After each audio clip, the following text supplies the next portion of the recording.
অনেকগুলো টপিক একসঙ্গে করে এই ভিডিওটা করতে এসেছি। প্রথমে বলি, ভিউজ হচ্ছে না, হুলহুলার ভিউজ হচ্ছে না। 3টে ভিডিও দেখলাম যেগুলোতে 1000-এর নিচে ভিউজ, মানে ভিউজ একেবারে টাই ফিশ হয়ে গেছে। আর তার জন্যই বর্ষা দিয়ে টাইটেল দিয়েছে। হ্যাঁ, টাইটেলে খেলেছে যাতে কিউরিয়াস হয়ে মানুষ দেখতে যায়। বর্ষাকার নাম তোমরা নিশ্চয়ই জানো, আর সেই বর্ষাটা যদি টাইটেলে লেখে তাহলে যে ভিউজ হবে সেটাও তোমরা জানো। আর তার জন্যই সেই কেরামতিটা করেছে, এটা তো বুঝতেই পারছো। তার মানে ক্রেডিট গোস টু ম্যান্ডি। এই যে হুলহুলা, এর যে পুরো অস্তিত্ব ইউটিউবে এখনো পর্যন্ত, তার একটাই কারণ, সেটা হচ্ছে হুলহুলা হচ্ছে সেই ব্যক্তি যে কিনা একটা সময় ম্যান্ডির সঙ্গে ইন্টু কুলুকুলুতে জড়িয়েছিল, এবং হুলহুলা হচ্ছে সেই ব্যক্তি যাকে ম্যান্ডি ভাই পাতিয়ে তার সঙ্গে ইন্টু কুলাকুলি করেছিল। সেই জন্য এই যে হুলহুলার যে ব্লগ চ্যানেল বলে হুলহুলা নিজেকে প্রেজেন্ট করছে এই কদিন ধরে, তার পুরো ক্রেডিটটাই ম্যান্ডির কাছেই যায়। তার নিজস্ব ক্যাপাবিলিটিতে সে এই জায়গায় আসেনি। তার একটাই পরিচয় ইউটিউবে, সোশ্যাল প্ল্যাটফর্মে, সেটা হচ্ছে সে ম্যান্ডির পাতানো ভাই, পরবর্তীকালে ইন্টু কুলু, বুঝলে? তাই আজকের সে তার আসলি অকাতটা দেখিয়ে দিল যে ভাই, বর্ষা ছাড়া আমার গতি নাই। তাই বর্ষা নাম লিখে ওকে থামনেলে খেলতে হলো, ভাবা যায়? এটাই হচ্ছে ট্যালেন্ট। হ্যাঁ, হুলহুলার ট্যালেন্ট। কারণ হুলহুলার যে লুক ওয়াইজ প্রেজেন্টেশন বা ব্লক ওয়াইজ প্রেজেন্টেশন সবটাই এরকম হয়ে গেছে। আর তার জন্যই আলাদা করে কোনো কিউরিসিটি ওর মধ্যে আর লোকে দেখতে পাচ্ছে না। তার জন্য নিজেই খেলছে।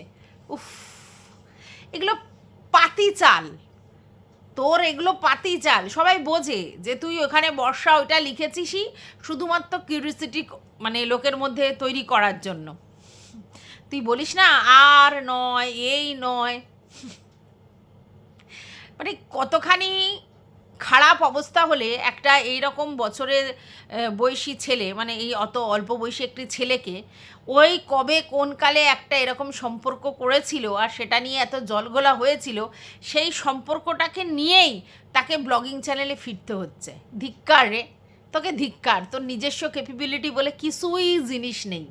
যতই তোর দিদি চিৎকার করে বলুক, হ্যাঁ তোর ক্যাপাবিলিটি বিশাল, তোর ট্যালেন্ট বিশাল, পুরো এই প্রমাণিত। আচ্ছা, বাই দা ওয়ে, ওইদিকে আমাদের স্যান্ডি একটা আজকের ব্লগ দিয়েছে, এবং সেখানে হ্যাঁ তার চুলের কাটিংটা তো দেখেছো? না, তেরে নামের চুলের কাটিং ছিল, মধ্যখান দিয়ে শীতে দিয়ে দুপাশে পাটিং করা। এটা হচ্ছে কি যেন একটা, পরবর্তীকালে তেরে নামে যখন ভুলে গেছিলো, সব ভুলভুলাইয়া হয়ে গেছিলো, তখন এরকম চুল কেটেছিল। তো যেটা দেখলাম, ওর চুলের এক জায়গায় এখানে টাক আছে, তার কারণ হচ্ছে ওখানে মনে হয় ফোড়া ঠোড়া হয়েছিল, ওই জন্য চুলটা অদ্ভুত বাজে কাটা হয়েছে। হ্যাঁ, মিলিটারিতে যখন কেউ চাকরি করে তখন এরকম করে চুল কেটে দেয়, ঠিক আছে? আর এটাকে বলা হয় কদম ছাট। সেই চুলটা কেটেছে আমাদের স্যান্ডি।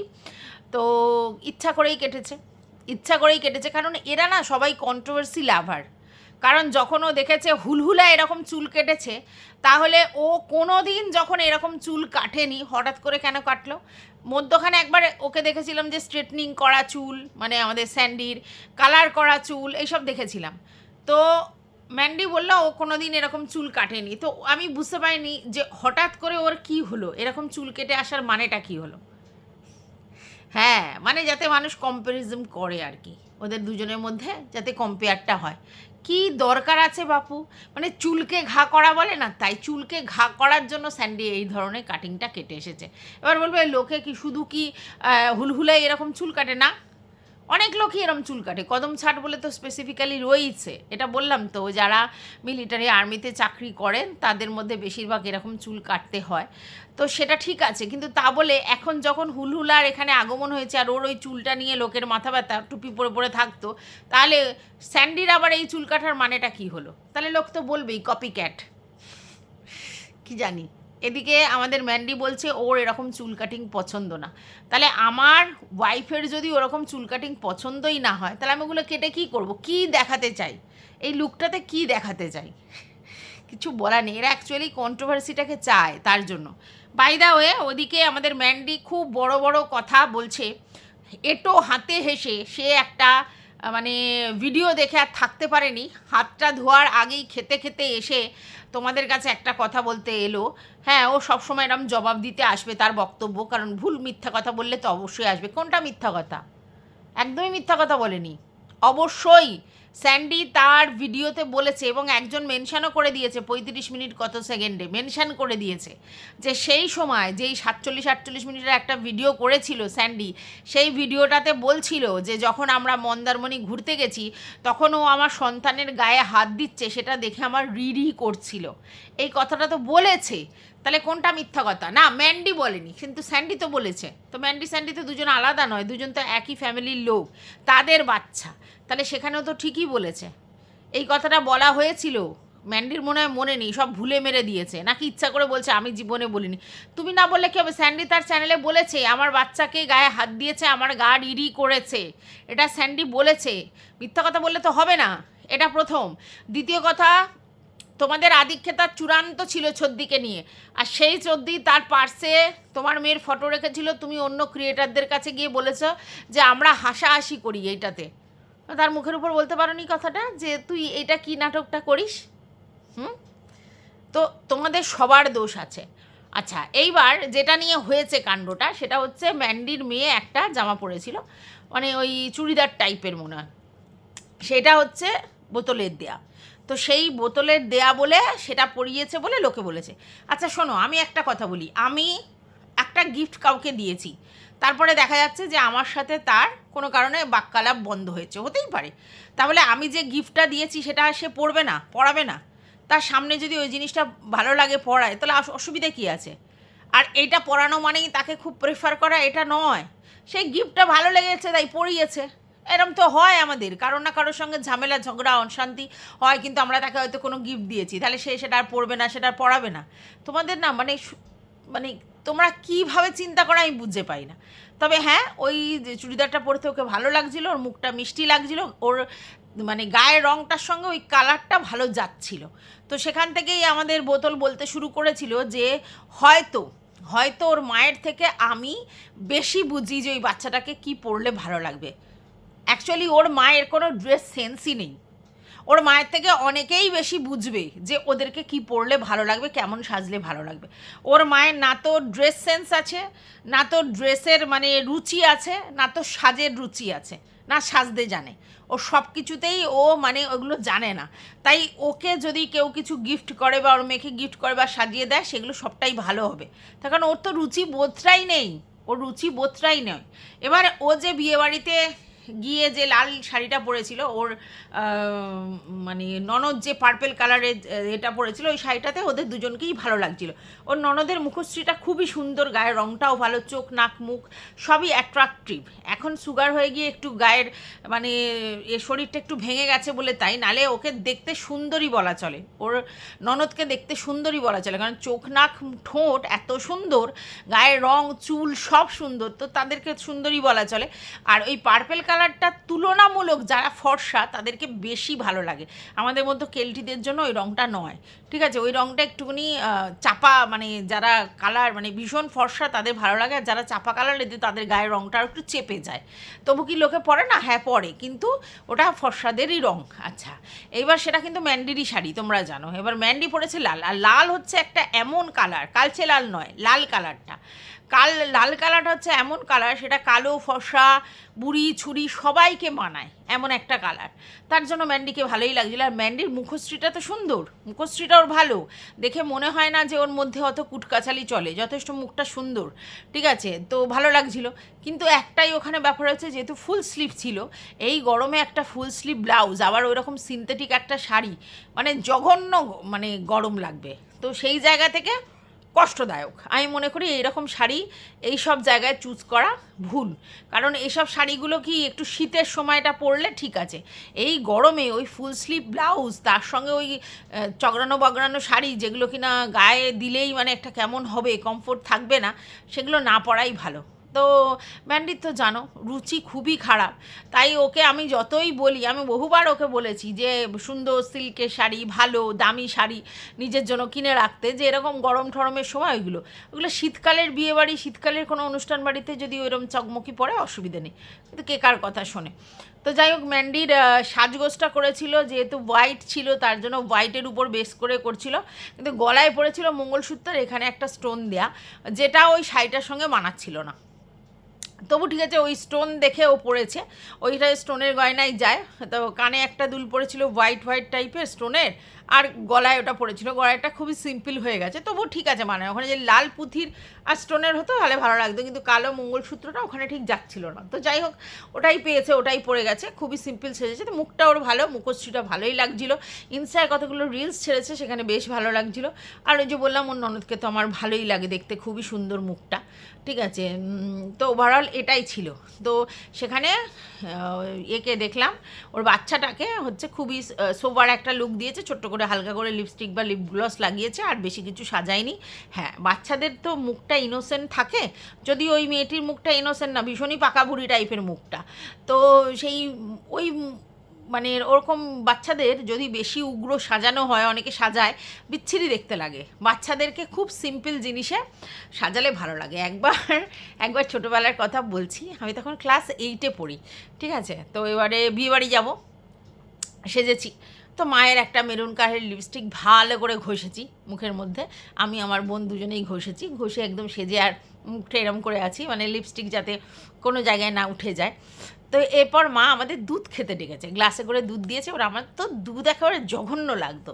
তো এবার দুধটা খেয়েছি, বুঝেছো তো, দুধটা খাওয়ার পর এবার তো বুঝতে পারছি না যে আমার লিপস্টিক উঠে গেছে কি ওঠেনি। তো তার মধ্যে কী করছে, আবার লাল ঘষেছি, আর তখন তো এরকম মানে লিপ লাইনার হেনা তেনা অত কিছু ব্যাপার আছে না, খুব ঘষেছি, আর ঠোঁটটা পুরো ঝুলে পুরো একদম চারিদিকটা লাল লাল মতো হয়ে গেছে। আর বাবা দিয়েছে বকা, বলছে বিয়েবাড়ি না যাবে না, মানে রক্ত চোষার মতো সেজেছে একটা, কি অবস্থা। সে পুরো লিপস্টিক মুছে তারপরে যেতে হলো বিয়েবাড়ি। মা বাবা একদম পছন্দ করতো না, সত্যি কথা বলছি, বাচ্চাদের ঠোঁটে ওই লাল মেরুন কালার, আগে আমরা ওরকমই ছিলাম, একদম ভালো লাগে না, একদম ভালো লাগে না, সত্যিই মনে হয় যেন অতিরিক্ত পেকে গেছে 7-8-এ। তখন আমরা তো ওই ন্যাচারাল কালার একটা ছিল না, যেটা হচ্ছে দেখতে হচ্ছে হালকা ন্যাচারাল কালার, আর পরলে একটু পিঙ্কিশ হতো, সেই কালারগুলোই মা ইউজ করতো। ওই মেরুনটা একটা কিনেছিল, আর আমরা পেয়েছি একদম, মায়েরটা ঘষার চান্স পেয়েছি, একদম সেই লেভেলের ঘষেছি। কী অবস্থা, মনে পড়লেই হাসি পায়, সত্যিই তো। ওই বয়সে অত লিপস্টিক ফিপস্টিকের কী দরকার আছে, না তখন আইলানা ফাইলানার অত চল ছিল না।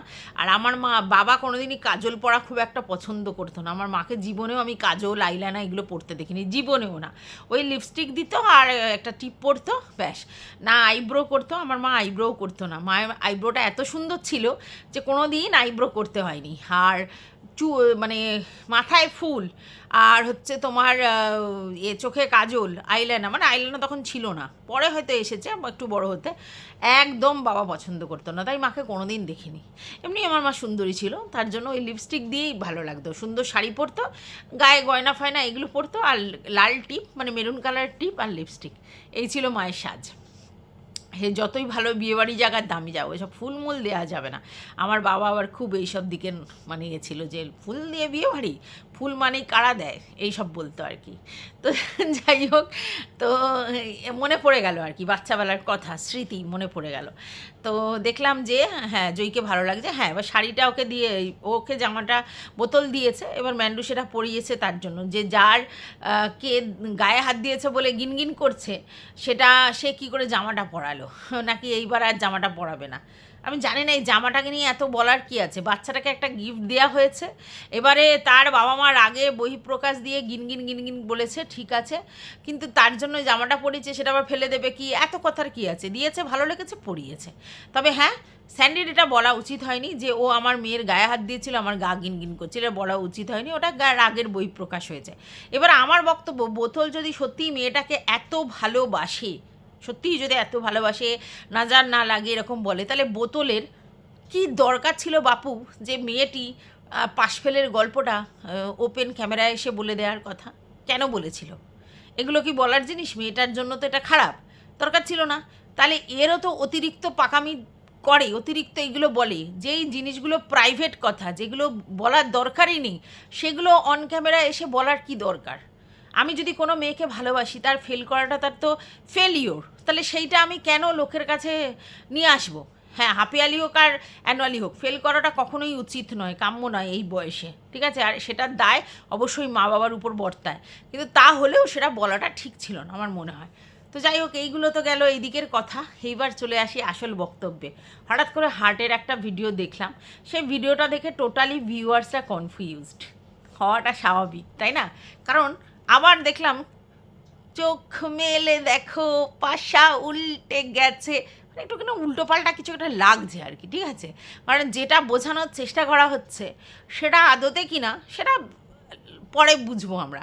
এখন ব্যাপারটা যেটা সব থেকে বড়, সবার মনের মধ্যে এই প্রশ্নটা জেগেছে, ভাই যদি এটা এই হতো তাহলে সে কেন কমিউনিটি পোস্ট দিয়ে দুদিন কমিউনিটি পোস্ট দিয়ে এত কথা বললো, প্রথম। দ্বিতীয় কথা, তারপরে সে একটা লাইভ শেয়ার করেছে, ভালো লাগলো বলে একটা লাইভ শেয়ার করেছে, সেটা কেন করলো? আর সেই লাইভটা কাকে উদ্দেশ্য করে বলেছে, কেন বলেছে, সেটা তো আমরা বুঝতেই পারছি কাকে উদ্দেশ্য করে বলেছে, কেন বলেছে। এবং সবথেকে বড় কথা, সেখানে বেশ গালিগালাজও করা হয়েছে। তো এরকম একটা লাইভ সে কেন শেয়ার করলো? যদি তার সত্যি মানে রাগ হয়েছে, রাগের বই প্রকাশ হয়েছে, তাতে সে একটা লাইভ শেয়ার করে দিল কাল পর্যন্ত, তারপরে দুটো কমিউনিটি শেয়ার করলো, সেখানে ভিউয়ার্সে গিয়ে কত কথা বললো, আর তারপরে আজকের অন্য কথা হয়েছে যে শুধুমাত্র ইমোশনের ব্যাপার। হ্যাঁ, শুধুমাত্র এই ব্যাপার। আমি তো মনে করি কারোরই, কোনো কন্ট্রোভার্সি ক্রিয়েটারেরই এসব গ্রুপ কল একদমই রিসিভ করা ঠিক নয়। কারণ ওয়াইটি প্ল্যাটফর্মে কেউ কাউকে বিশ্বাস করাটা ওই জায়গায় ঠিক নেই। কখন কে কী মুহূর্তে কী বলে ফেলবে, কী লুজ টক করবে, সেটাই প্রবলেমেটিক হয়ে যাবে। তাই ধরানো ওয়ান ম্যান ফোন করেছে কোনোভাবে, সেটা ঠিক আছে। বাদবাকি এত গ্রুপ কল হ্যানা কলে না থাকাটাই শ্রেয় মনে হয়, আমার যতদূর মনে হয়। আর এই গল্পটা এখন কি বোঝানোর চেষ্টা করেছে, যে ওকে করকে দিয়েছে, ওকে বলেছে, ওকে জুতিয়েছে, কেমন যেন একটা লাগছে, মানে একটু কেমন একটা ভাষা লাগছে, মানে প্লটটা একটু কেমন কেমন লাগছে। এ বলছে ওকে করকে দিয়েছে, ও বলছে ওকে করকে দিয়েছে, সে বলছে ওকে করকে দিয়েছে, মানে কে কাকে আসলে করকে দিয়েছে? সবারই তো ভালোবাসার মানুষ, ওরও ভালোবাসার মানুষ, তারও ভালোবাসার মানুষ, ঠিক আছে? মানে ওদের দুজনের মানে মধ্যখানে। আর ওদিকে বোতলের ভালোবাসার মানুষ নয়, কিন্তু বোতল দেখছি এখন একটু বেশি কার্নিক খাচ্ছে তার দিকে, তাকে অনেক কিছু কনভিন্স করানো, বোঝানোর চেষ্টা করছে। তো যাই হোক, আলটিমেটলি বোঝা যাচ্ছে না, মানে খেলা কোন দিকে ঘুরছে বোঝা যাচ্ছে না। আমার যেন কিরকম একটা লাগছে আর কি, মানে এখন কি এটা আমি মানে মনে হচ্ছে যেন এই যে হার্টের যে বলেছিল আমরা সবাই এক আছি এই বিষয়টায়, যার যা সাহায্য লাগবে আমি করব, যেমন দীপ্তিদি আর আমাদের সীমাদির যে লিগ্যাল নোটিশ এসেছিলো, এবং সেই ক্ষেত্রে তারা যদি কোনো অ্যাকশান নেয় সেই ব্যাপারে হেল্প করবে বলেছিল, কোনো কিছু সাহায্য লাগলে করব এই ব্যাপারটাতে, সেখান থেকেই কি প্রবলেমটা? হ্যাঁ, না মানে বলছি কারণ এই অনেকে ভাবতে পারে যে হয়তো এই কারণে তো হার্ড আর জাস্ট এরা দুজন মিলে যাচ্ছে, তাহলে তো কি হলো আমাদের এখানে, তাহলে আমাদের তো তারা এগেনস্ট পার্টি। এগেনস্টের কী আছে আমি তো বুঝে পাই না, এগেনস্টের কিছু আছে কি? এখানে কন্টেন্টের জন্য মানুষ মানুষকে অনেক কথা বলে, তারপরে যখন তারা নেই এই ব্যাপারটাতে, তারা নেই, তারা অনেকটা অন্য জায়গায় ইনভলভ হয়ে আছে, তাহলে সেখানে এগেনস্ট কী আছে? এখানে তো যে কন্টেন্ট, সেই কন্টেন্টের ফোকাসে এই কথাটা বলা হয়েছে তাতেই সমস্যা। আসলে অনেকে না এখানে ভীষণ ইগোইস্টিক, ইগোটা ধরে বসে থাকে, ঠিক আছে? যে এর সঙ্গে নয় তো নয়, আবার তারা বলে মানে এই জাস্টকেই দেখছিলাম দুদিন আগে, বলছেন আমার যার সঙ্গে নয় তো নয়, কোনো দিন নয়। এটা ভালো জিনিস নয়, সব জিনিসটা স্পোর্টিংলি নিতে হয়, ইগো ধরে বসে থাকলে হয় না। ইগো ধরে বসে থাকলে, কেন এখানে তো কেউ কারোর পরম শত্রু নয়, কেউ নয়, তাহলে সেই পরম শত্রু যখন নয় তখন ইগো ধরে বসে থেকে লাভ কি? যার সঙ্গে বন্ধুত্ব একবার কেটে গেছে আর নয়, যার সঙ্গে এখানে বন্ধুত্বটা কীভাবে? সবই তো ভার্চুয়াল জগতের বন্ধুত্ব, ওই ফ্রেন্ডশিপের কোনো ভ্যালু আছে? আজকের কোনো কারণে এদের সঙ্গে আমার একই কন্টেন্টে কাজ করছি তাই একদিকে আছি, আবার বিপরীত কন্টেন্টে কাজ করলে বিপরীত হয়ে যাব। তো যেখানে কন্টেন্টের বেসিসে ডিফারেন্ট বন্ধুত্ব হয়ে যায়, মানে বন্ধুত্বের মধ্যে ভাঙা চড়া হয়, তাহলে সেখানে লং টার্ম ফ্রেন্ডশিপের কী ব্যাপার আছে? আর ইউটিউব কি ফ্রেন্ডশিপ করার জায়গা? এটা তো কন্টেন্ট ক্রিয়েটারদের কন্টেন্ট করার জায়গা, কন্ট্রোভার্সি ক্রিয়েটারদের একটা ফিল্ড আছে সেখানে, সেখানে কিসের বন্ধুত্ব? তো আমি বুঝে পাই না। তো আমার যেটা মনে হচ্ছে সিক্স সেন্স যেটা বলছে, যবে থেকে হার্টের এই জাস্ট আর দীপ্তিদিকে সাহায্যের ব্যাপারটা বলেছে যে আমরা এক বা হ্যানা ত্যানা, তবে থেকেই প্রবলেমটা ক্রিয়েট হয়েছে। কারণ ওই যে কিছু লোকজন আছে যারা একদম ডেড এগেনস্ট জাস্টের, আবার তারাও ডেড এগেনস্ট জাস্টের, এই জায়গা থেকে একটা কিন্তু প্রবলেম শুরু হয়েছিল এবং সেখানে ইগোতে লেগেছিল, আর সেই জায়গা থেকে এগুলো হয়েছে। তো যাই হোক, এখন যদি সবাই বলে যে আমার ভালোবাসার পারতো, আমাকে ভুল বোঝেনি, আমাকে ঠিক বুঝেছে, আমাকে সঠিক গাইড করেছে, তো ভালো কথা। তো আমাদের তো কিছু বলার নেই, তবে ভিউয়ার্সদের হজম হয়নি, যেটা বোঝানোর চেষ্টা করা হচ্ছে সেটা ভিউয়ার্সদের হজম হয়নি। তো ভবিষ্যৎ বলবে কি হবে না হবে। তবে এই যে জুতান জুতিয়েছে, কি জুতান জুতিয়েছে সেটা আমরা কি করে জানবো? হ্যাঁ, আমি বলতেই পারি এখন, জানো তো ওকে না আমি বিয়ে করে দিয়েছি, আচ্ছা করে দিয়েছি, এই জন্য দিয়েছি। সব বুঝলাম যে হ্যাঁ করেছে, বলেছে, হ্যাঁ না হয়েছে, তা না হয়েছে। আলটিমেটলি একটাই প্রশ্ন উঠে আসছে বারবার, যে তাহলে কলে আগে থাকতে সে ছিল কেন? তাকে যখন আবার জোতানো হয়ে গেছে, তাহলে তাকে কলে নেওয়ার দরকার নেই নাকি? এটা হার্টের সামনে প্রমাণ করার ছিল, দেখো ওকে জোতাচ্ছি, তুমি শোনো, এরম ব্যাপার। তো যাই হোক, সবটাই যেন একটু কিরকম ধোঁয়াশা ধোঁয়াশা লাগছে। না না, অল ক্লিয়ার হবে। প্রথম প্রথম সব কিছুই ধোঁয়াশা লাগে, পরে পরে আমাদের ভিউয়ার্সরা যথেষ্ট বিচক্ষণ, সবই বুঝতে পারছে কিসের কী খেলা হচ্ছে। তো দেখা যাক, মানে মোটামুটি আবার এদিক ওদিক সব দলে দলে যোগ দেবে, হ্যাঁ, সব টাগোফার চলবে, মজা লাগবে। আমি ভাই কন্ট্রোভার্সি করতে এসেছি, আমি যেদিকটা মজা নেব, মজা পাবো, সেই নিয়ে ভিডিও করবো, এটুকুই বলার ছিল। টাটা।